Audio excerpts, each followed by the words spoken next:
Good morning, everyone. Happy Monday to you. My name is Karen Dubin. I am the Chief Operating Officer for the Sweet Institute, and I have been reading with you Carl Rogers on Becoming a Person. And today we're going to read the very long excerpt from the client, who I think is referred to as Miss Oak in here.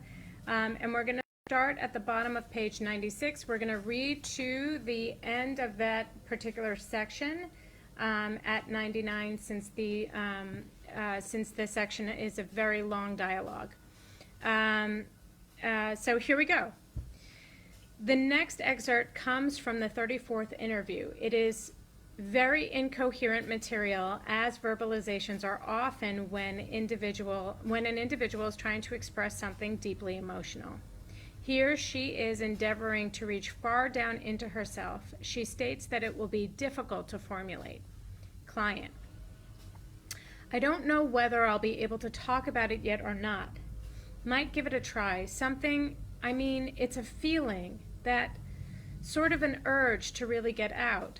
I know it isn't going to make sense. I think that maybe if I can get it out and get it a little more matter-of-fact way, that it'll be something that's more useful to me. And I don't know how to. It seems as though I want to talk about myself, and that is, of course, as I see it, what I've been doing for all these hours. But no, it's myself.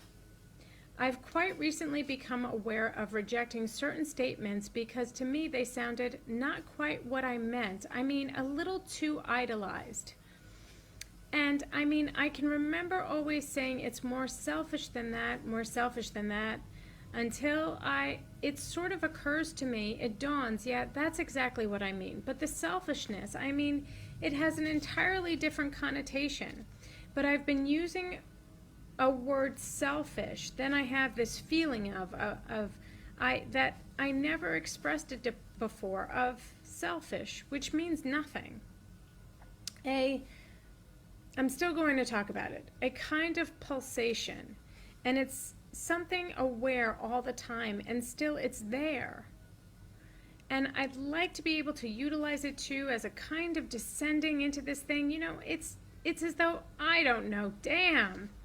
It's sort of acquired someplace and picked up a kind of acquaintance with a structure, almost as though I knew it, brick for brick kind of thing. It's something that's an awareness, of a feeling of not being fooled, of not being drawn into the thing, and a critical sense of knowingness. But in a way, the reason it's hidden and can't be part of everyday life. And there's something at times I almost feel a little terrible in the thing. But again, terrible not as terrible. And why? I think I know. And it also explains a lot to me. It's something that is totally without hate. Just totally. Not with love, but totally without hate. But it's an exciting thing too. I guess maybe I'm kind of a person that likes to, probably even torment myself or to chase things down, to try and find the whole. And I've told myself, now look, this is a pretty strong kind of feeling which you have. It isn't constant, but you feel it sometimes, and as you let yourself feel it, you feel it yourself. There are words for that kind of thing that one could find in abnormal psychology. Might almost be like the feeling that is occasionally attributed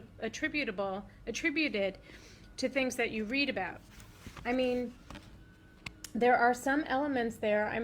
This pulsation, this excitement, this knowing. And I've tracked down one thing. I was very, very brave. What shall we say? A sublimated sex drive. And I thought, well, there, I've got it. I've really solved the thing. And that there is nothing more to it than that. And for a while, I was quite pleased with myself. That was it. And then I had to admit, no, that wasn't it, because that's something that has been with me long before I became so terribly frustrated sexually. That wasn't, but in the thing, then I began to see a little with this very core is an acceptance of sexual relationship. the only kind that I would think would be possible.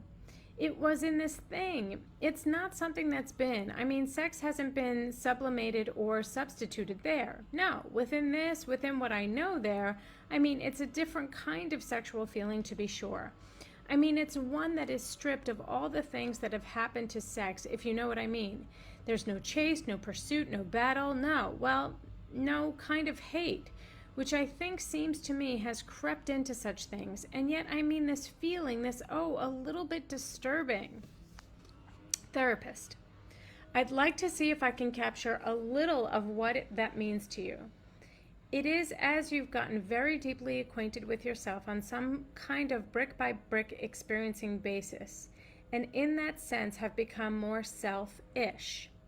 And that notion of really in the discovering of what is the core of what you separate from all the other aspects, you come across the realization, which is a very deep and pretty thrilling realization, that the core of that self is not only without hate, but is really something more resembling a saint, something very pure as the word I would use, and that you can try to depreciate that. You can say, well, maybe it's a sublimation, maybe it's an abnormal manifestation, screwball, and so on.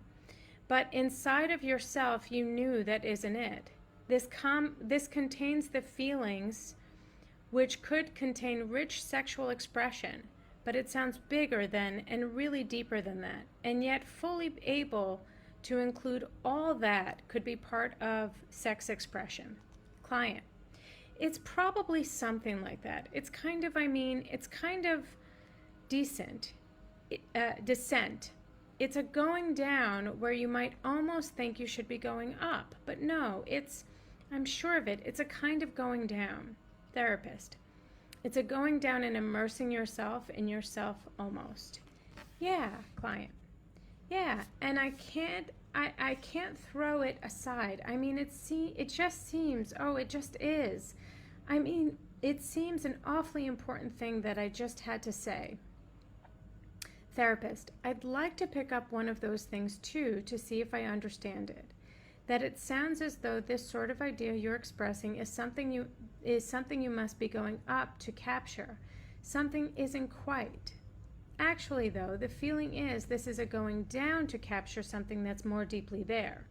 Client, it is. It really, there's something to that which is, I have a way, and of course sometimes we're going to have to go into that, of rejecting almost violently that which is righteous rejection of the ideal, and the expressed it. I mean, it's sort of what I mean.